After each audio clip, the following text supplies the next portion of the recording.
depression, or some sort of burnout, or all three in today's day and age. 72% of entrepreneurs are directly or indirectly affected by mental health issues. That's pretty much double the general population.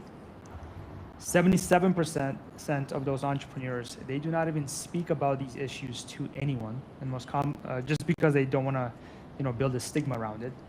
And then finally, 1 in 3 founders is currently quietly experiencing what quote unquote researchers are calling shadow burnout, which is basically they're hitting their metrics and look great on the outside, but they're completely hollow and and just kind of dead on the inside, that they're not talking about.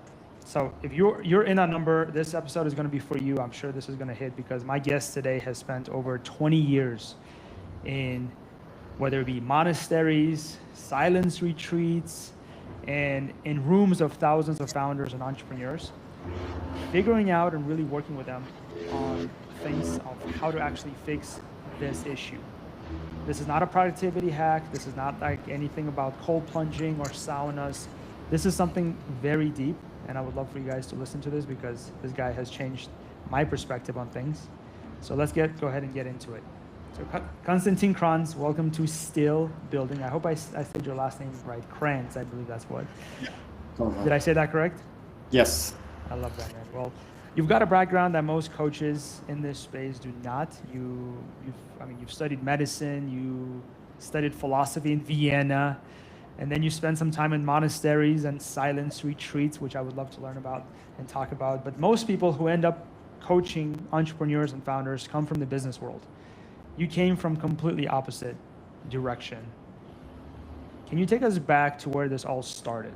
Where did you walk away from just a normal, using medicine and some sort of hacks, to really going deeper on helping entrepreneurs? I mean, in my case, it was a quite painful journey. It was not something I was consciously choosing at that point, because when I was a teenager, I already experienced a deep sense of meaninglessness and depression. Like around 11, 12 years old, it started. And I had no apparent reason, because I'm coming from a quite wealthy family in the center of Europe, in Austria. So I basically had everything. Sister, a dog, a beautiful huge house, garden, many friends, basically every opportunity you can have. And even the family environment was a good one. There was not like violence or addiction or any of this stuff. There was no evidence or seeming reason for me to not be extremely happy. But I wasn't. I was actually very depressed. I was very unsatisfied. Nothing made any sense. The world around me, the people, the conversations. It sounds a little arrogant, but I always felt, when I was talking to people in my age group, and I mean until up 16, 17 years old, like I felt I'm talking to kindergarten kids, it felt like there was no awareness the way I perceived life. There was no deeper questioning of reality and who we are and where we're coming from and what's happening. Like, it was very hollow, everything, So from that perspective, I was like, okay, I have to find a solution to this, because it seems like there's no one to talk about this around me. No one understands. I don't even understand it, because it doesn't make any sense. So with around 13, 14, I really started to read deep spiritual books, starting with shamanism and Buddhism, Hinduism, studying philosophy. I started studying philosophy basically when I was 14 years old. Like looking at all the different major world religions and philosophies and trying to find answers. It's like, what is this? Why are we here? What is all this? And I realized that most people, and I really mean 95% around me, I felt that everyone was lying all the time. Like, I felt that what they're saying is not real. It's not true. It's not what they really feel. It's not what they really mean. So I started to experience a kind of almost schizophrenia. It's like, am only I perceiving this? Is this real? Or is everyone just completely nuts? Everyone is lying, pretending, faking. And I mean, I have to admit, unfortunately, this has gotten worse. Like this, I'm talking about when I was 14, like over 30 years ago. And now is like with all the social media, like when I was growing up, there was no phones. There wasn't, I mean, no cell phones, no smartphones, no internet, no social media. And it was already bad. But now, that's a fucking joke. Like, I don't, people are only lying. Like, their whole thing is a lie, you know? Their whole life is a lie. Their whole presentation is a lie. Everything is like, it's just made up. Even most people who claim to be successful, it's based on that, and it's based on credits and it's you know, I mean, you know what I'm talking about, guys. Like it's a mess. Why do you think that is? Where do you think that comes from? It comes from the same root source that I already discovered as a teenager. It's like pretty much no one knows who they are. They don't know their true being. They grow up, and it already happened at my time. Look, in movies, you know, Hollywood movies and narratives, it's like everyone was hypnotized into creating a fake identity. You know, finding an identity that you have to present to the world. Hey, this is what I am. This is who I am. You know, and you had to find something that was attractive, no? Because if you create an identity that no one likes, you're basically the one who is out, you know? So you have to, the better you lie, the better you're off. So what's the alternative? Unfortunately and fortunately, there is no real alternative in the sense of finding the perfect lie. You know, like it never works. The only real alternative is finding who you are. Who you are. You beyond your story, beyond your experiences, beyond your setup, beyond your belief systems and narratives. And it's not an easy task. It's not an easy task because you have to question everything. You have to literally question everything. Give me an example, because you're very passionate about this lie that we present, and of course, especially now with all the social media, the glamour, the success porn, as I like to call it, because everybody wants to just go ahead and just show how successful they are and how great they're doing. But could you give me a simple example of maybe you were portraying yourself as a lie, and then you realize that? So can you explain that?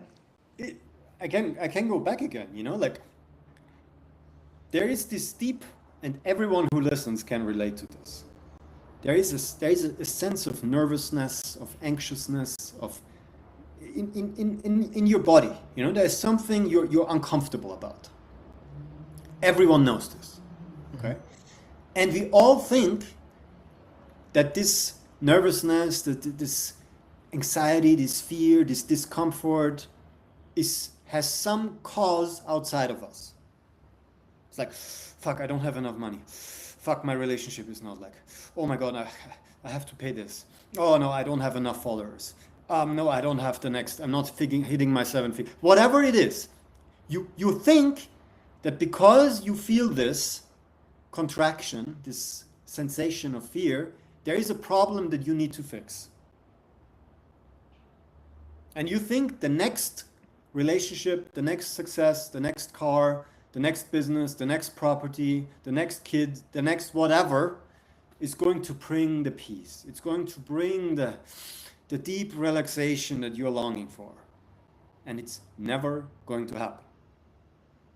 It's like a carrot, you know, you put in front of a donkey and it keeps going and it keeps going, never catching the carrot. Everyone is in this. Every single being, every human being is in this or has been in this, because this is a fundamental flaw of the human condition. Every religion, every philosophy, deep philosophy, not superficial, whatever, but any deep philosophy has addressed this issue in some form, shape, or variation of it. Because anyone, independent of race, culture, gender, philosophy, who has a true interest, a true calling, a true desire for knowing the truth of who we are, will find the same problem. Because there is only one. This sense of separation, this sense of meaninglessness, this sense of disconnection from everything else, which creates the constant fear, pain, struggle, discomfort that everyone is experiencing all the time. So how do you deal with this? Like, I mean, this is a big, first of all, really quick, this is a big statement, huge statement, which I love that you are so passionate about this. But what are some solutions? And maybe even, if you don't mind, when I met you, I think you were the first person that told me about a silent retreat.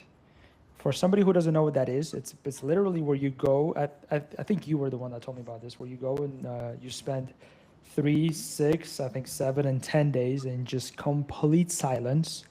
I understand there's no books, there's no phones, there's no any type of distractions outside of some yoga and just food. And it's to a point where you cannot even look somebody in the eye just because you might mess up, what's going on inside their head. So that's just, when you told me about this, still me talking about it, I've never done it, makes me a little bit, scared, like I'm scared about it. So if you don't mind, talk about this silent retreat. I think you're very passionate about it. And then what happens to you specifically, if you're talking about the founders or entrepreneurs, what happens to you on like day 8 after a week of not saying a single word?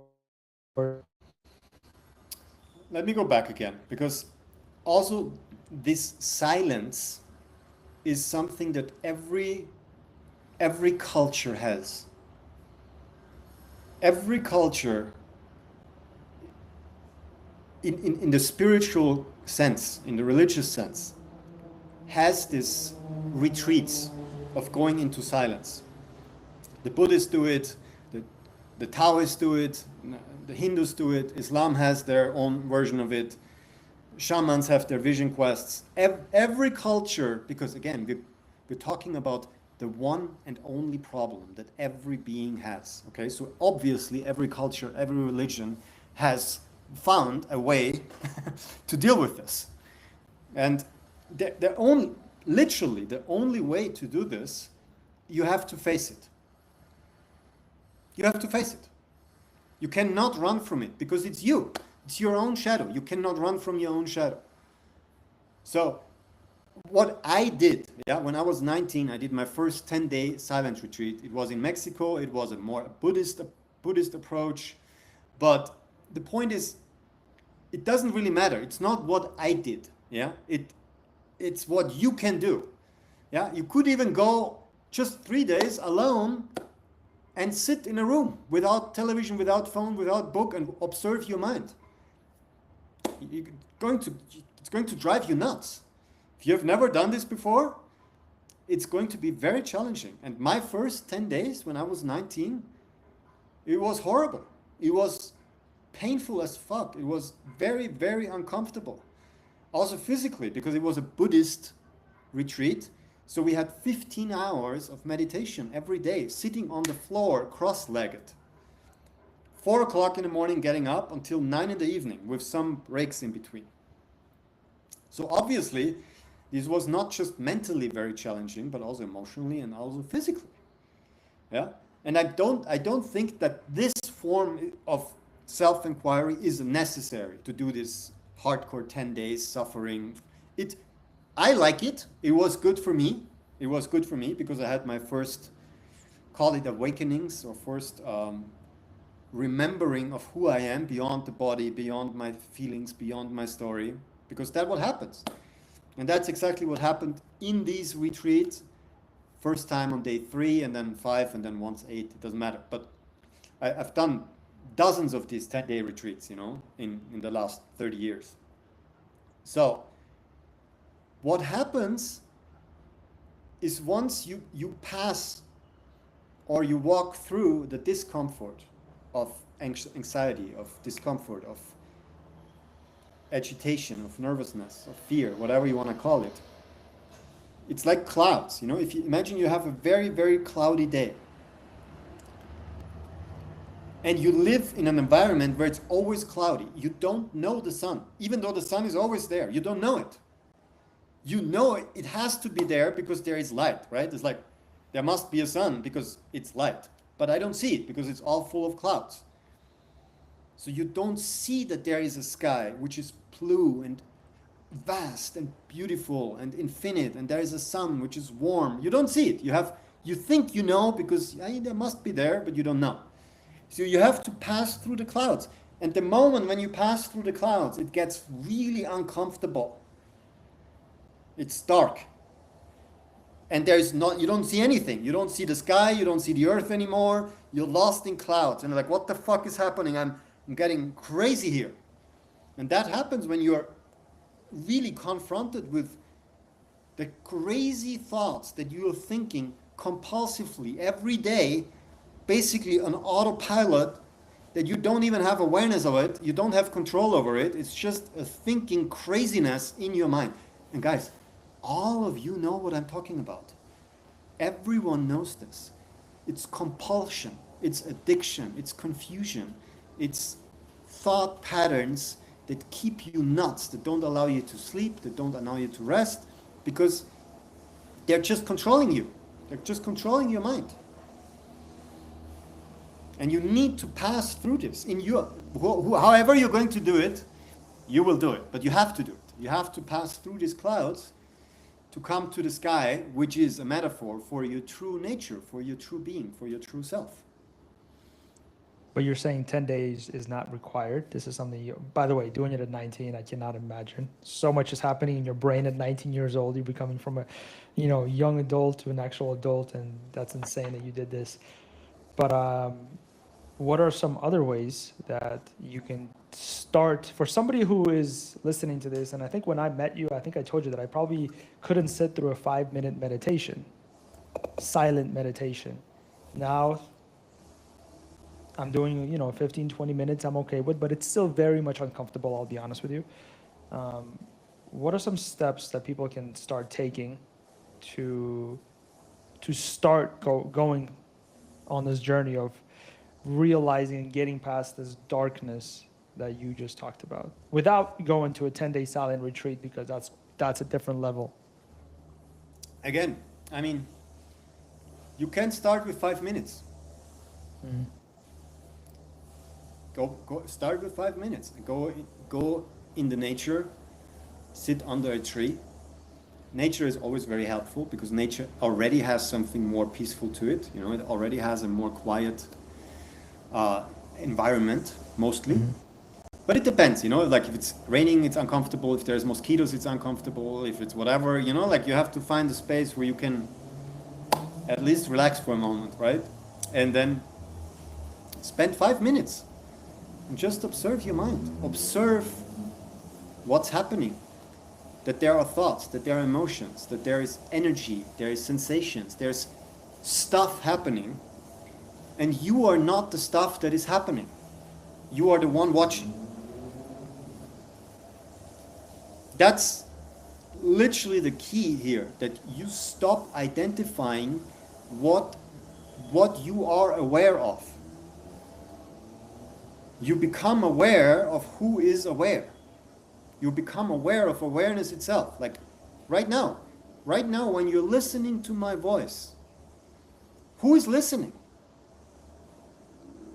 You could say, oh, Anton is listening, or Eric is listening, Konstantin is listening. But who is Anton? Anton is a story. Anton is a bunch of memories and thoughts and beliefs and memory and ideas. Anton is not listening. Who is listening? Exactly. That's the question. Who is listening? What's the answer? The answer is, that's the point. The answer is not a concept. The answer is not like, oh, it's this, oh, it's that. Who is listening? And then you stop. Right now, stop. You are listening. There is listening happening. There is not something listening. You just assume there is you, which is your story, listening, but the story is also happening. Anton is part of the story. You are not Anton. You have a name, Anton. you have a story, you know, like you're Russian, you're living in Colombia, and so on, blah, blah, blah, blah. But this is not who you are. This is part of your story, but you are not your story.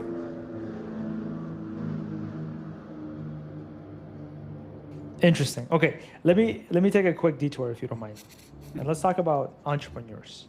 You obviously, this is what you do, right? You work with entrepreneurs, you help them with understanding, because a lot of what you're saying to me, I can somewhat understand because I've had these conversations with you before, but a lot of people who are hearing this for the first time could be really much confused about all this, right? Especially entrepreneurs who are, you know, some of the most driven, but then again lazy, right? People, and it's okay. I always say being lazy as an entrepreneur is okay. You find other people to help you do the things, but you're very driven. You think that your edge makes you what you are, and you go, go, go, go, go. And if you for a second stop and, like you say, sit in silence for 5 minutes, you might lose that edge.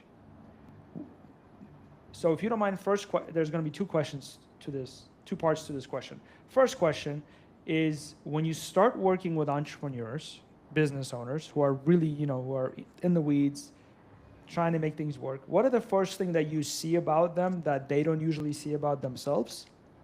And the second part to this question is, how do you go from them losing this edge and saying, I need to go ahead and slow the heck down. I need to go ahead and listen to who I really am. I need to go ahead and go on this spiritual journey because it matters, because like you said, it matters, or you go fucking insane. And that's why most people go insane, is because unless you do go on this journey, you're always going to be in this freaking hamster wheel. So what do you see first? And then second, for specifically entrepreneurs and founders, what are the things that you focus on the most with them outside of sitting in silence for 5 minutes? Is there any other strategies that you use to help them understand that losing that edge is not losing your power? Losing that edge, I mean, sitting in silence is not losing that edge. So first of all, I'm also a founder and entrepreneur. I think it's very important to know that. Absolutely. You know, I'm not just outside of it and be like, hey guys, it's just I have my businesses, I have tons of clients, I have a big project that I was just launching last month, and it's all about impact. It's about reaching millions, maybe billions of people. It's creating huge communities, making a lot of money. So none of this is wrong or a problem. That's not the problem. You can have no money and live on the streets and be very, very unhappy, right? And you can be a multi-billionaire and be very, very unhappy. This is not the problem. I have met personally and talked to people without arms and legs, living on the street, being supremely happy. In India. I haven't met them here, but I met them in India. I have met people with no money. I've met people with very simple lives, living in nature, having a family, just having enough to survive and have peace of mind, be joyful, and be very, very happy and fulfilled. And I've met hundreds of entrepreneurs who are super successful, influencers, millions of followers, and they are depressed and neurotic and confused and whatever. So none of this is the problem, and none of this is the solution. It's not the solution, go back to nature and live on the street, that will make you happy. And at the same time, making millions or billions of dollars is not going to make you happy either.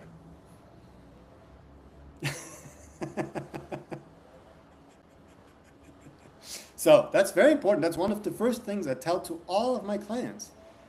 What you think is the solution is not the solution, and what you think is the problem is not the problem. Give me an example. Sorry. I mean, yeah, please give an example. It's the same. If someone comes to me with a problem, you know, like, hey, I'm only making 7 figures right now because I have blah, blah, blah, and I have tax issues with whoever and whatever. You know, they come in with whatever, right? So what they think is like, I'm going to help them fix their problem, which is what they presented to me. And they think, once this is fixed and I'm able to pay that and I'm able to, outsource to Philippines and I'm going to hire differently and implement AI and I'm going to have more time and then everything is going to be smooth and I'm going to be happy, And I will tell them, look, I can help you do all of this and I can promise you it won't change anything. It won't change why you actually talk to me. Because you think if I help you implement all of these issues, which you think are your problems, which you think will solve your issues in your life, I have to tell you, they won't. I can still help you do this, but I can, if this is all we're doing, after 3 months, you might have achieved the goals that you have set, like, this is all my target goals. I have to hit these milestones, my ROI, my CPUs, my whatevers, and then everything is going to be fine. And I have to tell you, man, you're lying to yourself.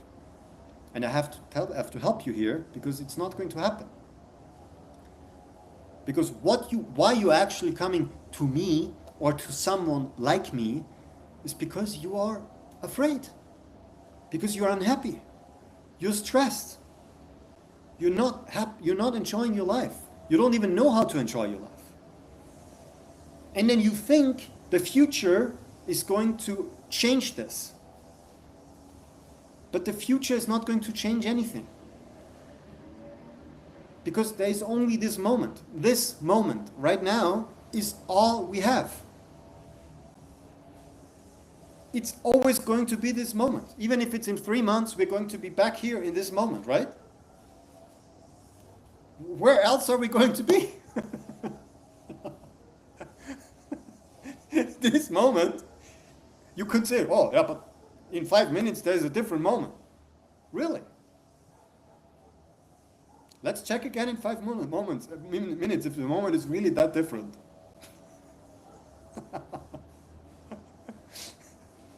This moment is the only moment we have. Okay. So you've worked with hundreds, if not thousands of founders, entrepreneurs. You made a really good point that there's so many of them who are, multimillionaires, even billionaires who are suffering. Deeply. Where does the suffering come from? Again, what I said from the beginning, not knowing who you are.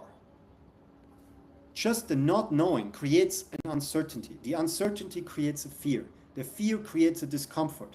The discomfort creates a craving. It creates a searching for meaning, a search for connection, a search for intimacy, a search for happiness, a search for security that is projected outward into people, places, money, relationships, businesses, followers, impact, whatsoever. And none of these things are going to fix the inner sense of discomfort that you feel.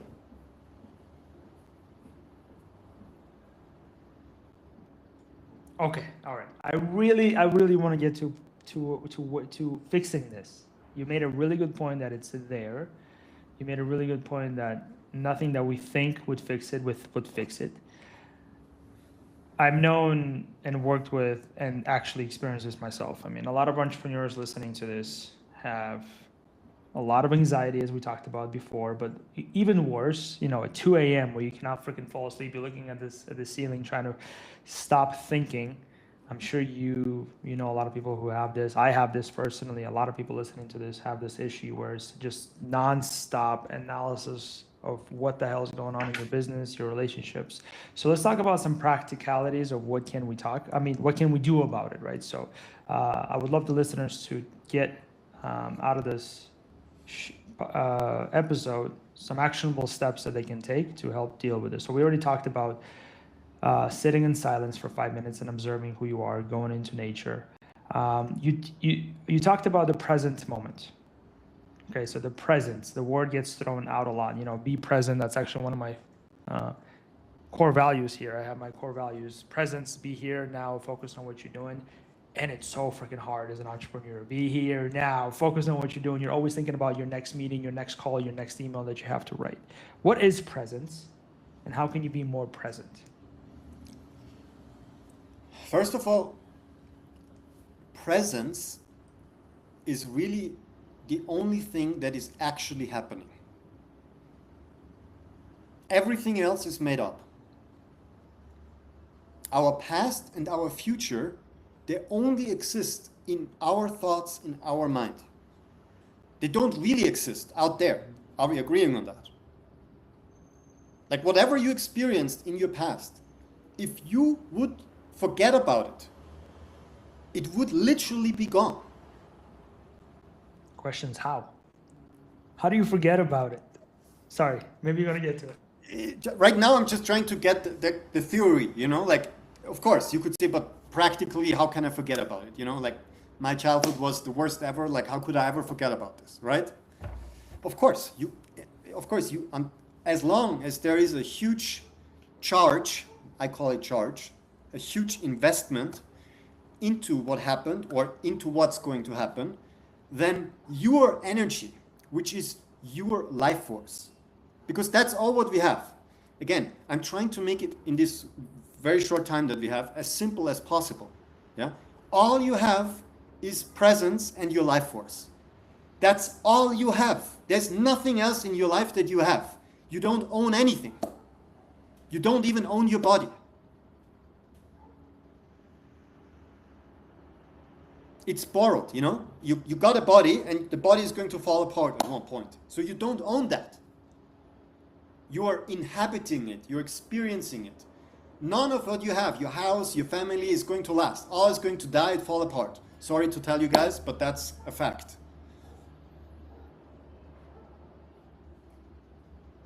Okay? So all of this is just borrowed. It's an experience, and it's neither good or bad. It's you go into a cinema, you have an experience for 1.5 hours after the movie's over. Okay? Doesn't matter if it's 1.5 hours, 10 years, or 100 years. It's going to be over like this. So I'll be clear Hopefully about not like this. Hopefully, okay, sure, No, got it. Clear. Yeah, what I'm saying with this is, look back. Now I'm 48, okay? My 48 years are gone. They're gone. And in my memory, it's just a memory. It doesn't matter. You could say, but it was such a long time. Yes. But it's just in your memory. It's very important that you understand this, because I'm not trying to scare you. I'm not trying to be fatalistic or pessimistic. I'm trying to be real with you. All we have is this present moment and our life force. And it comes down to, what are you going to do with this present moment and with your life force? That's the only question. And that's the only real question you will ever have to answer. Right now you're spending your life force by listening to this. So you made a choice, right? You made a choice to spend your precious time listening to this. And this is all you have right now, this moment and listening to this. And after this, you have something else. And after this, you have something else. But it's always going to be the present moment and your life force. So, we're clear on this, right? That's a fact. That's not a philosophy. That's not a whatever. This is just a fact. I'm just talking about facts that every child can confirm in their own experience. We only have this present moment. We only have our life force. And we only have a choice how we're going to use this. Okay? And this is the key, the choice. How are you going to use this life force? And for that, you have to understand that you are in charge. You're in control of your life force. You are in charge. You can control how you're spending this moment. You are in control how you are going to use this life force. What decisions you're going to make every moment of your life. And if there's anything in your life you're not happy with, it's your responsibility to change it. If there's any thought you don't like, it's your responsibility to change it. And you could say, oh, but it's difficult, I don't know how to do it. Yes, I get it. But that doesn't change the fact that that's the only thing you have, the only thing you can do, and the only thing you have to do. There's nothing else for no one. Present moment, life force, your choice. What you're doing with it. There's thoughts, emotions, and your body, and how you interact with others, your communication. That's all we have. You are in control, you're in charge, you're responsible. So, now ask yourself, am I using this present moment, my life force, the way I think, the way I feel, the way I communicate, to the best of my abilities or not? Probably not. That doesn't mean you're not doing your best, because everyone is always doing their best based on their perspective, on their wherever they are in their life, right? But I hope that this conversation will lead you, and I talk to whoever is listening, to make an honest investment into yourself. Like, how do I want to spend the rest of my life? How do I want to use my life force? How do I want to use this precious moment to create the most beautiful version, the most beautiful experience of this life possible?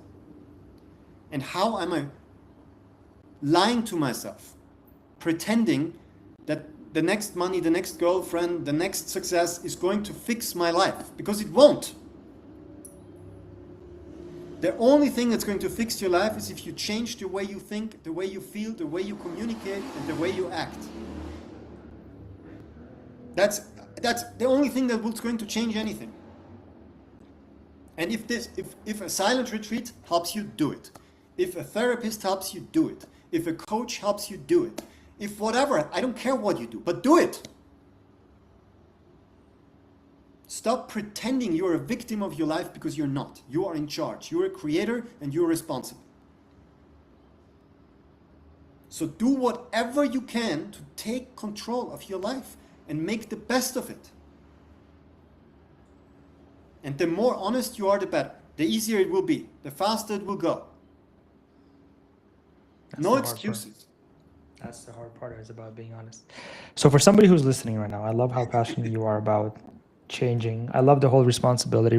I think most entrepreneurs that are successful, most entrepreneurs are who I associate with. I think responsibility is a big thing. So I love that you mentioned that, and make sure that everything, not only work related, but just in life, responsibility, taking 100%, not blaming any other people or circumstances. But can I put you on a spot here for just a minute? Because yes, you did share with me some meditations, tracks that I've listened to, I've used, and I know we have a very limited amount of time today, but just for somebody who's listening to this, who is ready, who's as passionate as you right now to change, to say, you know what, I need to understand this, I need to be more present, I need to practice this idea that Konstantin is preaching to me right now, and I would love to.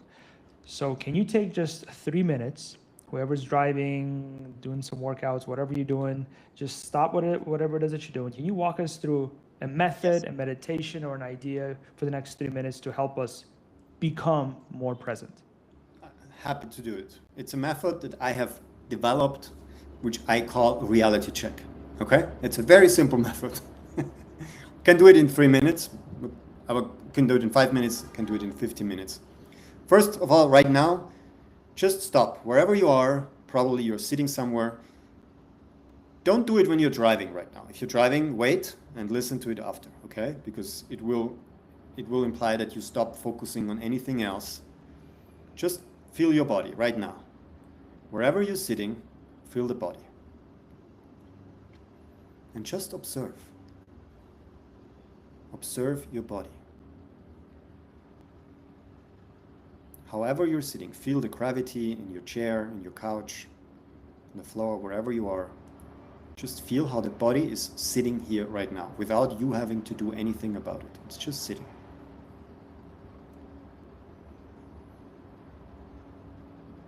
And now take at least 1 or 2 deep breaths, like deep inhalation.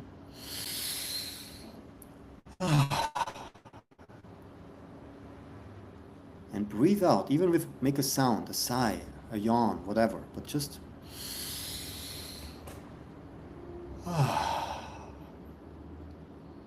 feel that you are alive.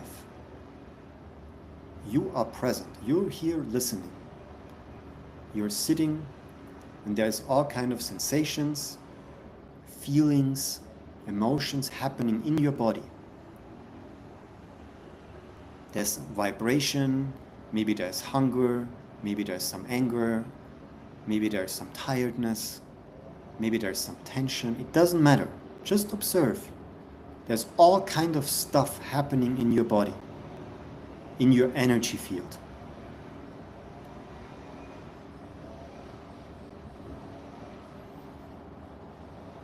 And while you are aware of it, you might also notice that there are tons of thoughts. Some are more in the background, some are more in the front. Maybe there are different voices. Maybe it's loud, lies, whatever it is. Just notice that there's different thoughts, ideas, memories, hopes and fears, which are just passing through your awareness, through your mind. But you are the one observing. You are the one noticing all of it. Your body, your breath, sensations, feelings, emotions, and thoughts. All these things are happening in your own awareness.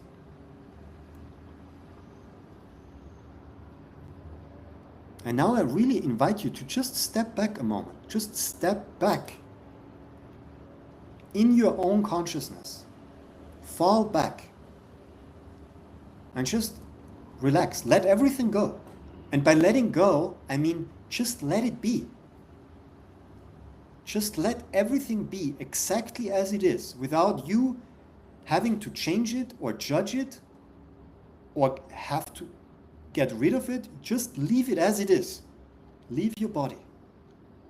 Let your breath be your breath.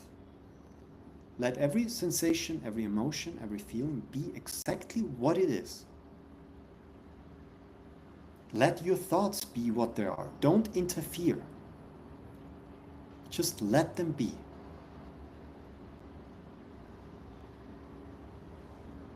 Become aware of reality as it is, without your opinion, without your judgment, without your idea about good and bad and right and wrong. You're just being present with what is.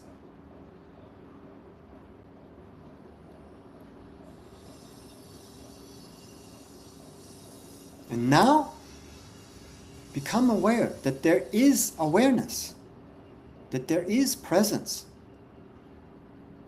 that there is this infinite present unique moment that is beautiful and peaceful as it is. And it's just waiting for your recognition. It's just waiting for you to come back home, so to speak, into this present moment. Come back and notice how life is what it is. It is unfolding every moment. It's your own life force manifesting as your body, as your thoughts and feelings and emotions. And it's your own life force that is happening as your thoughts. And the moment you step back and let it be, everything relaxes. Everything calms down. Everything becomes beautiful.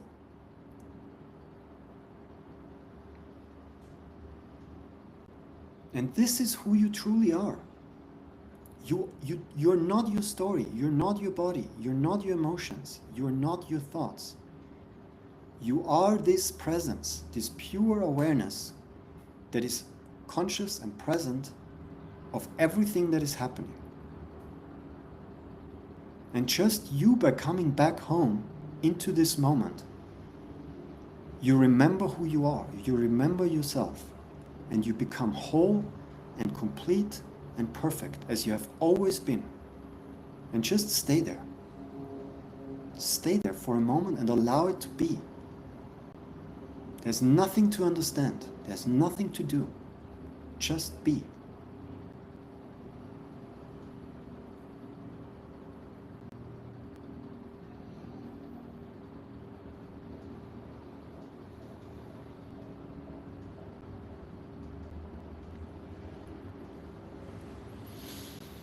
And now, slowly, feel your body again. Move your hands, your toes. Slowly open your eyes. But stay present in this relaxed awareness. Peaceful, joyful, natural. Just presence.